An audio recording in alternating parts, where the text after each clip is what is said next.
Mkikataa kutoa sadaka, Kasongo atawatolea. The taxpayer has been slapped with a 118 million bill for 16 church events that the president has attended. Mark you, this amount does not cover the cost that comes along with the president movement, such as transport, security, protocol, blah, blah, blah. On average, that's like 7.37 million per event. So where is the money used, or what do they need the money for? PA system, tents, and there should be enough seats. I mean, the president is coming to your church. You better be there. There was an interdenominational church service at AIPCA Dongino Church in Nyandarua. And that event led to the government spending at least 7.2 million for tents, seats, and decor.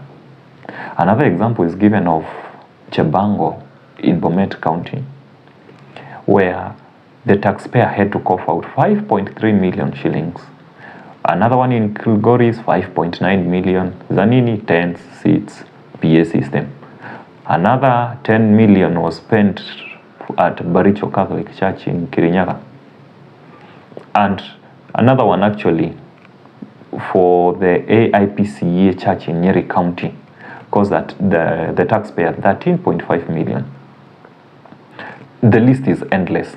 So the government is saying that they don't have money actually, and it seems like it's true, because we actually don't have enough money for vaccines.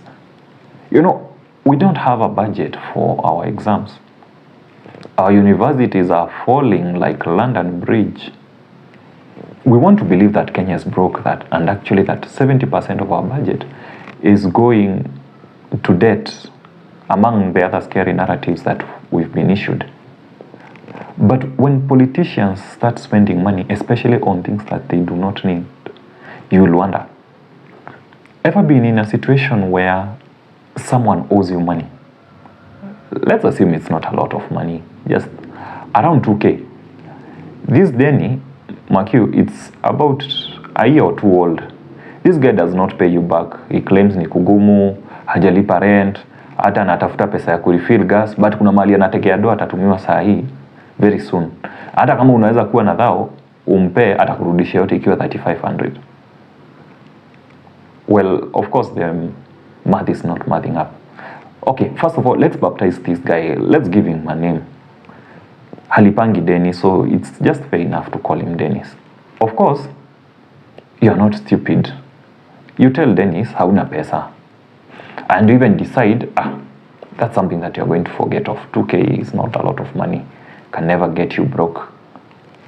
But now, the next day, ukitokea kwa Kaloko to go and watch the game, the emperor, the conqueror, the lion, Dennis himself, is seated right there at the VIP section. Na warembo ni wengi si haba. Kwanza, unasikia ni yako na hiyo hari imepakiwa hapo ya black, ati amehaya. Ndio alikuwa amebeba wa super nayo. Well, kila mtu na starehe yake. But you can imagine how things are boiling nicely in your head.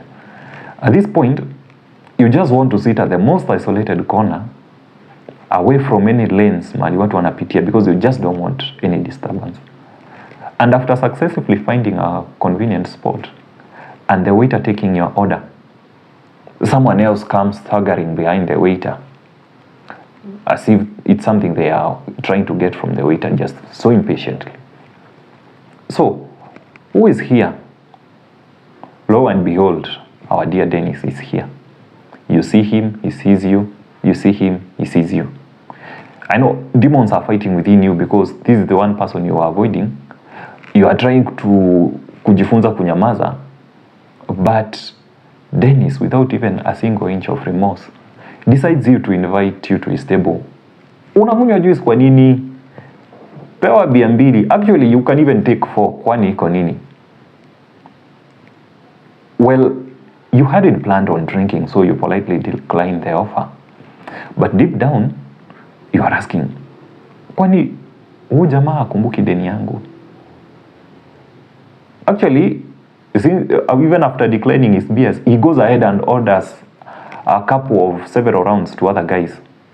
And from the look of things, he might well part with over 15k at this club. Well, after an hour, your game is ended and you decide to go home. But as you step out, then he shouts at you, Anto, sijasahau deni yako.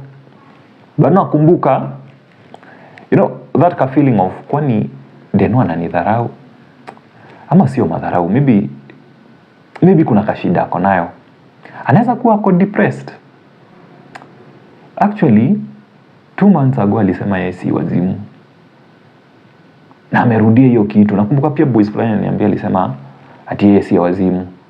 And by the way, after flashing out his money that way, you come to learn that bado hajariparent. You know that oxymoron of feeling, what is wrong with this guy? You are concerned about this guy. Well, that is the exact feeling that the gava is giving us when it's spending on luxuries. You know, there are 2 types of things that you spend on. Needs and luxuries. Needs are the things that you cannot do without for government, health, education, road, security. Luxuries, things that the government can do without. What do you think they are? Church services. They know, and the government should learn on how to be frugal with their spending. Frugality is the quality of being frugal, being prudent with the little that you have or the much that you have, using it economically to ensure that you avoid wastage, lavishness, and extravagance, be it food, time, or money.